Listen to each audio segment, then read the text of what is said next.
Hello, emerging young leaders and I.V.Y leaguers. My name is Dr. Kimberly Campbell, and I am very happy to be here with you virtually today. It is my understanding that today is the first day where you have come together for the year to really lay a strong foundation for a very successful and productive year. Well, today is an awesome time for me to speak with you about communication. I'm a professor of human communication studies, and so I help people to use communication to make teams work more effectively, to help relationships work more effectively interpersonally, and even to help cultures communicate cross-culturally.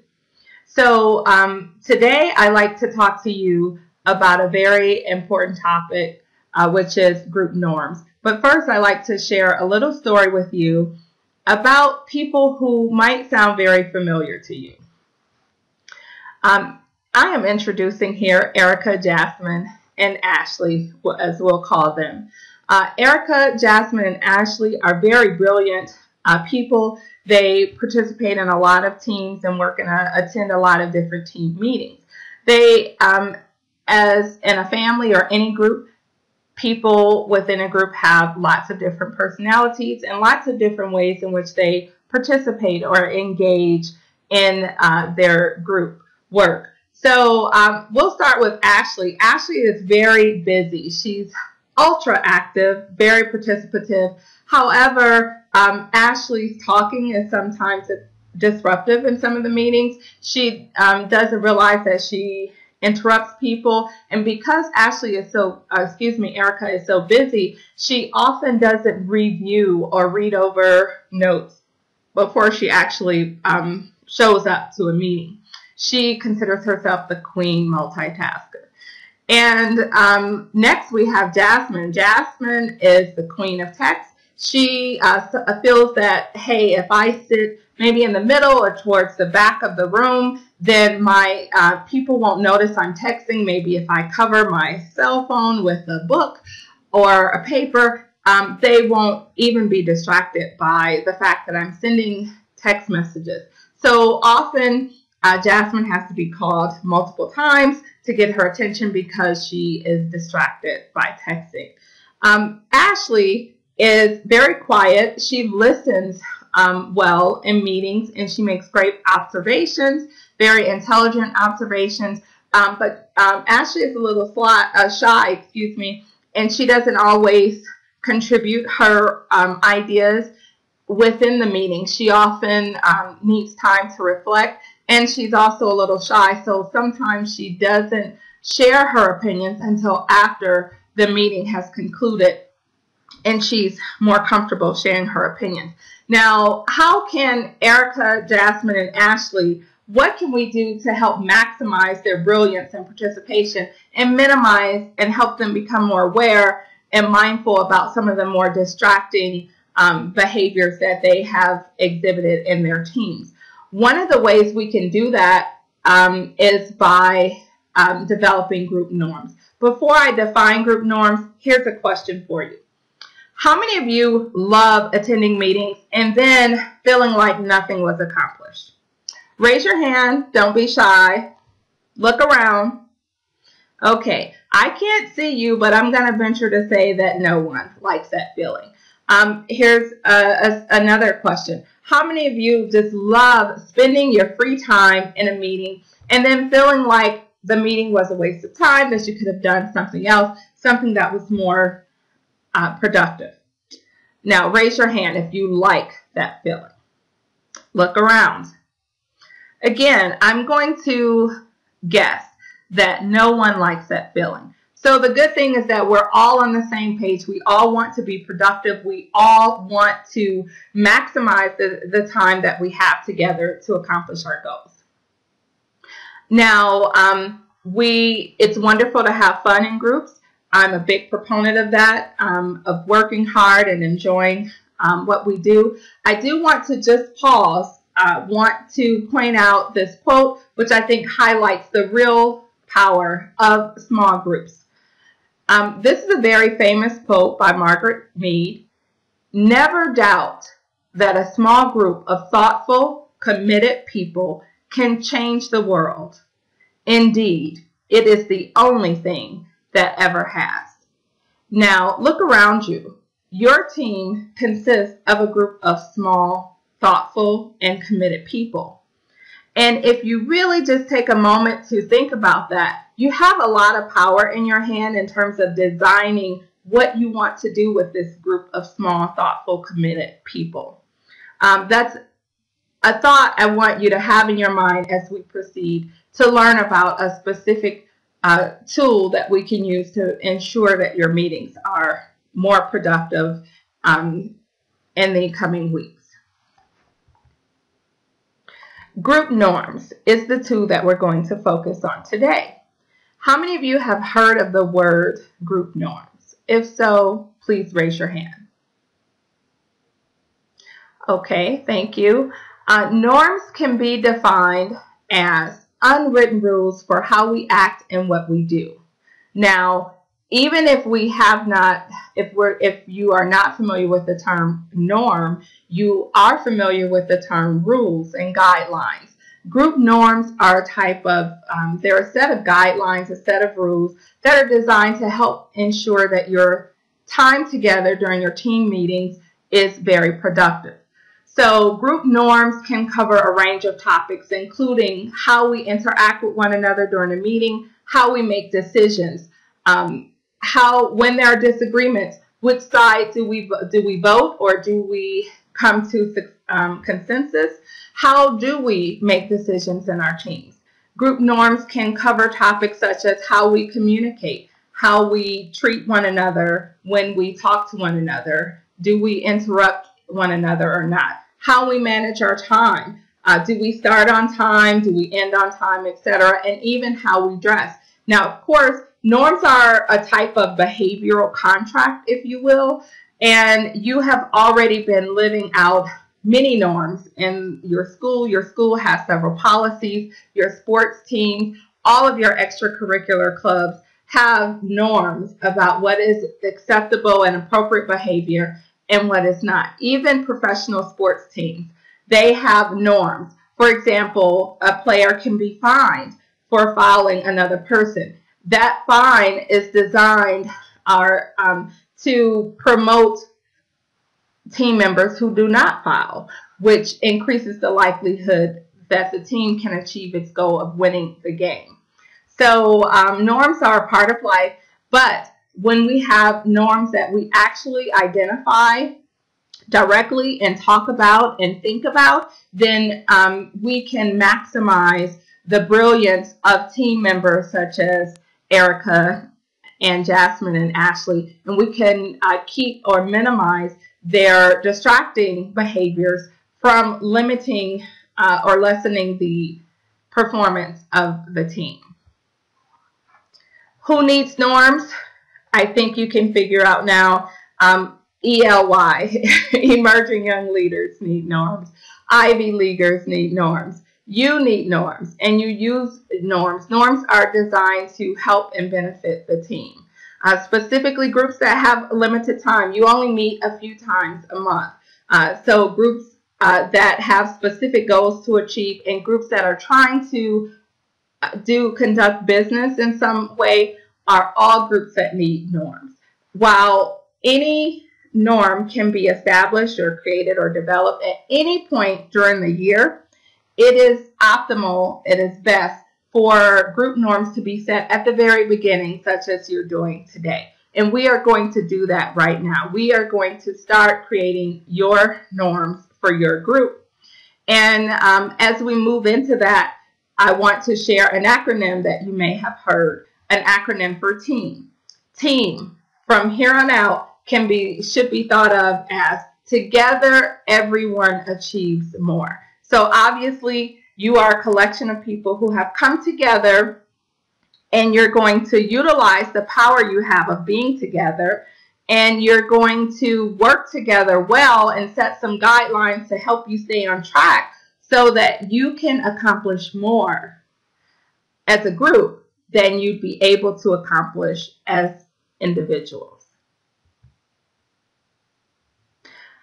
You should have a sheet of paper that looks like this, entitled Developing Norms.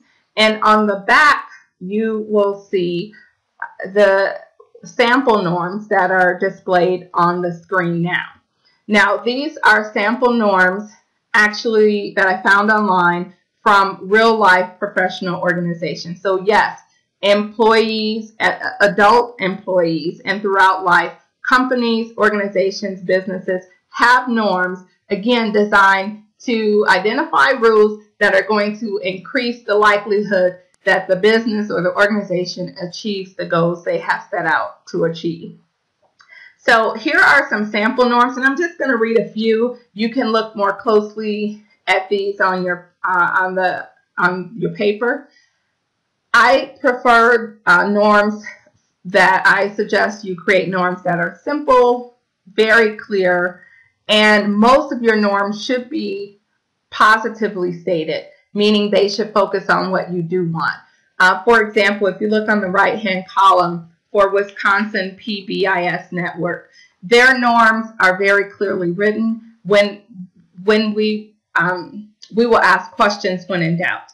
When we address conflict, we will deal with the issue at hand and not the person raising the conflict or not the person we're in conflict with. So we'll focus on ideas instead of personalities. So these are all examples. We will treat each other with respect. Very simple rules that are very important just to write at the beginning and kind of establish some guidelines and boundaries for how your team will proceed throughout the year. Now it's time for you to create the norms that will work that you think will work best for your group. For this next portion of developing norms, I want you to take a look at the page entitled Developing Norms that each person should have. If you do not have this page, please raise your hand so that you can have one just given to you.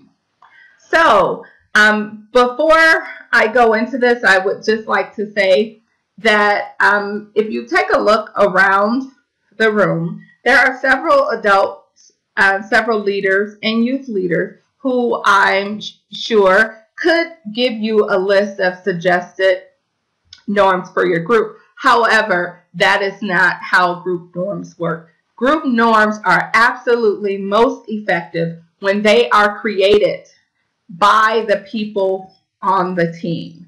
So they should not be given by an outsider. They should be created from inside out by you. So now norms can vary in terms of the range of topics they can cover.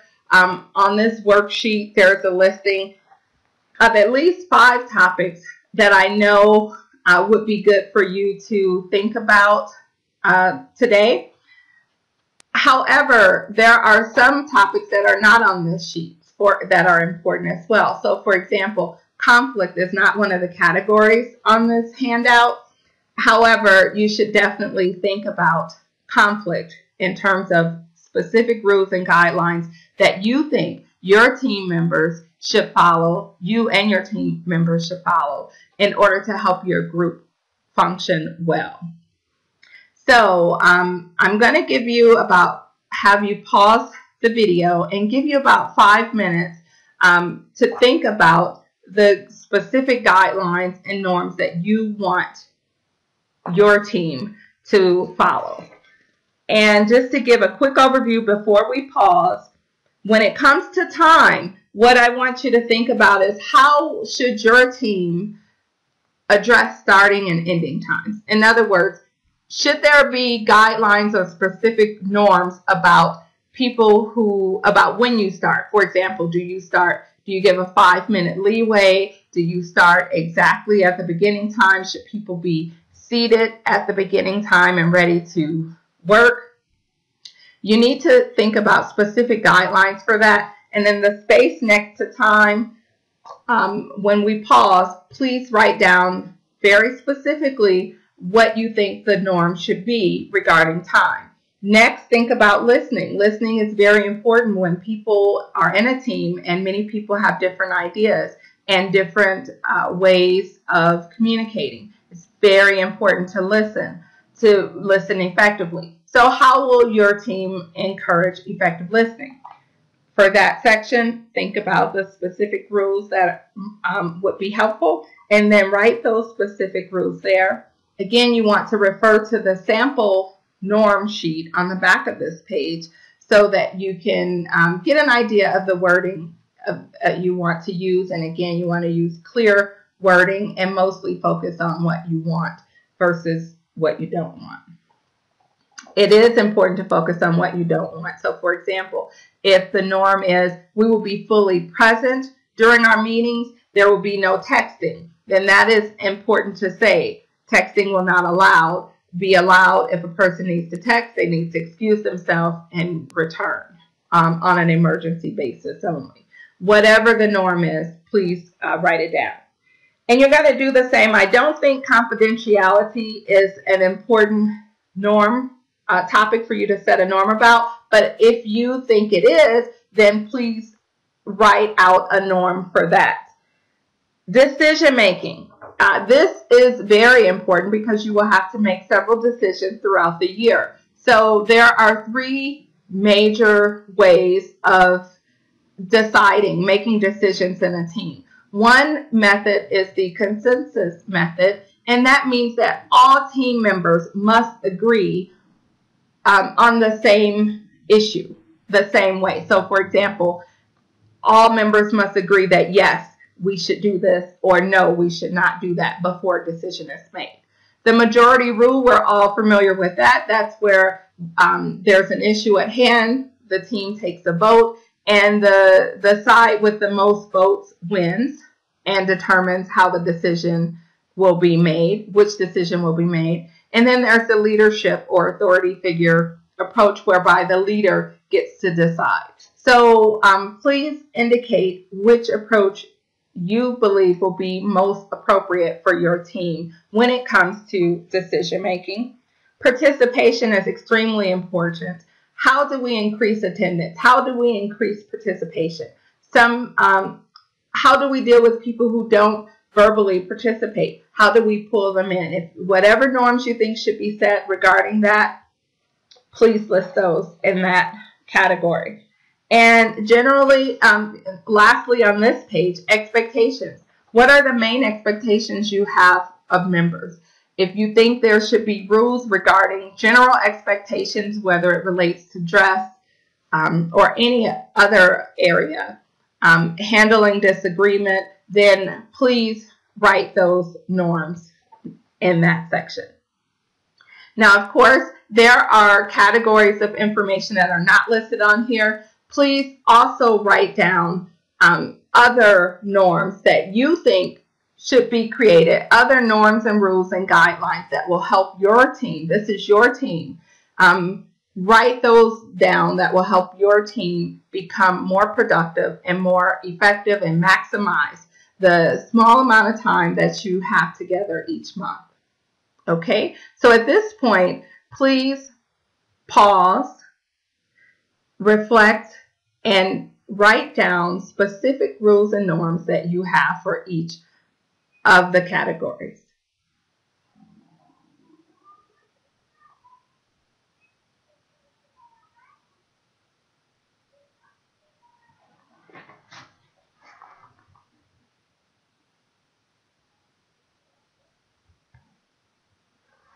Okay, so you're back. So I'm assuming that everyone has completed their listing of their suggested norms for the different categories.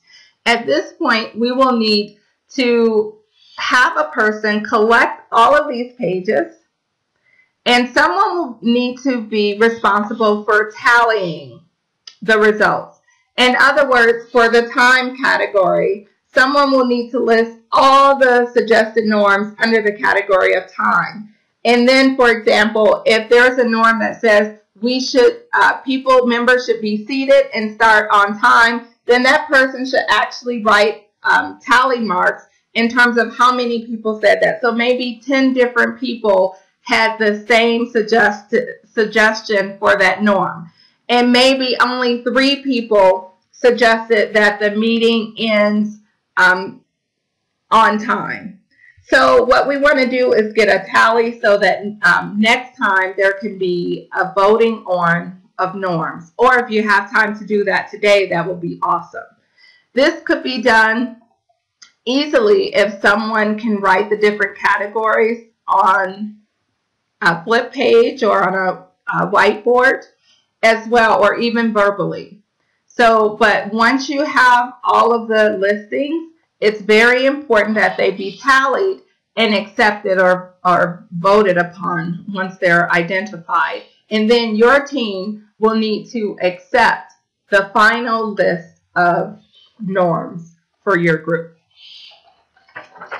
Now, once you have a final list of, say, 10 to 15 or however many norms that are most important for your group to function well, once you have that final listing, it's very important that that listing be publicized. Clearly, each member needs to have the listing emailed to her, and also at each meeting, I suggest that there's a printout of the final list of group norms that is on display in the front of the room or somewhere where members can readily, visibly see the listing of norms. It's very important that the norms are publicized, communicated well, and that there's a visual reminder of those norms at each meeting. In addition to, now that you've created your norms, and now that someone will be responsible for publicizing those norms, everyone will need to take responsibility for the third step, which is enforcing the norms. Of course, in order for the norms or rules to be beneficial to your team, they will actually need to be enforced. And as you can see from the visual, enforcing should be a pleasant process. It's as more of a reminder to members to follow the norms for the benefit of the group. So violations will happen. There will be times when members, for example, cannot attend a meeting or cannot make a meeting on time. What you should do as a team is decide what is proper protocol, what should take place when a violation occurs.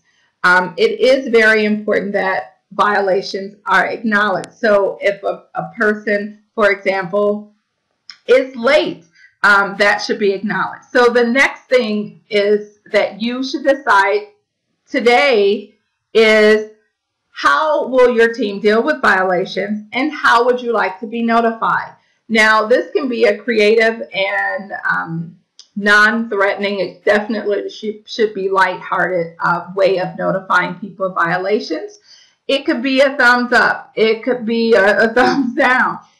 I've worked with teams where they distributed small colored cards similar to index cards. And so when a person came in late, people greeted them, "Hi, Ashley, how are you?" And then someone handed that person a card. So that is a reminder to Ashley to be more timely and that a norm has been violated. Other people might wave a flag or wave a scarf or anything of that nature. Be creative. Think of a way that's not disruptive to the team meeting taking place, that doesn't make a person feel bad, and that is a general reminder of the importance of sticking to the norms that your team set. And it's nothing personal. It should be done fairly for anyone who violates a norm, again, in a lighthearted, fast manner so that the group can refocus their attention to the business at hand. All team members should absolutely take ownership of acknowledging team norm violations. Some teams decide to rotate the person who is responsible for acknowledging violations in a given meeting. But all people, because all team members should participate. Sometimes the member who's responsible for, who has that day's responsibility for acknowledging violations is preoccupied or busy and may not see the person who comes in late. So ultimately, all team members need to participate in this. And again, as long as it's done in a lighthearted manner as a reminder, then it usually is no problem for everyone to participate in this. So norms are enforced and they are also evaluated periodically. My suggestion is that at least once a month that there is a conversation during the meeting, at least on a monthly basis, that kind of evaluates how the team is doing in terms of adhering to the norms. So should the norms be removed, added, or changed in any way? You all should talk about that as a team. The team norms should improve the team's performance. It should not hinder it. And let me give a quick example of this. For example, there may be a team where you have lots of very vocal people who like to talk. And maybe when they were first coming together and meeting, they didn't realize how talkative the group was. And so they set a norm that says no sidebar talking. Okay, and they quickly realized that that does not work well for their group. So maybe they changed, they revised or changed that norm so that now when people have ideas they want to share, they write them down on a sheet of paper and then they post a piece of paper up on the wall and people can go throughout and just jot things down, and then they actually plan breaks during the schedule to read over any questions or comments that people have, because this particular group is very vocal and people have things they want to say, but however, they didn't want the things people had to say to disrupt the meeting, so they kind of tabled them in the back of the room so people couldn't necessarily see them until it was time in the schedule for them to take a look at the tabled items listed on the board. So that's an example. Really, group norms are meant to work with you, not against you. They're not to punish, they're more to remind, and they help maximize the time that you have together and increase the performance and maximize the effectiveness of your team. In conclusion, creating norms for EYL and Ivy Leaguers. This is a very important first step in setting the tone for a very successful year. And it's very important that you not only create and tally and identify the norms that you want to create, it's also just as important to publicize them regularly, to enforce them throughout the year, and to periodically evaluate and revise them to make sure that they work for your unique collection of individuals. You are laying a very strong foundation for a very successful and highly productive year. Congratulations. Each team norm should improve the effectiveness of every meeting. Each team meeting should help you achieve your year-long goals. So your team norms are a very important step in achieving the goals that you have set out for yourself. A parting quote, thought I'd like to end with, is by Michael Jordan. Talent wins games, but teamwork and intelligence wins championships. So with that said, you have been provided with an intelligent tool, group norms, to help you use that to make your teamwork better. And with your effective teamwork, I am sure that you can really be the powerful small group that you are, maximize your time together, and that you can win the championships that you set out to win. Congratulations on your membership. Have a very successful year, and I hope to meet you soon. Thank you very much.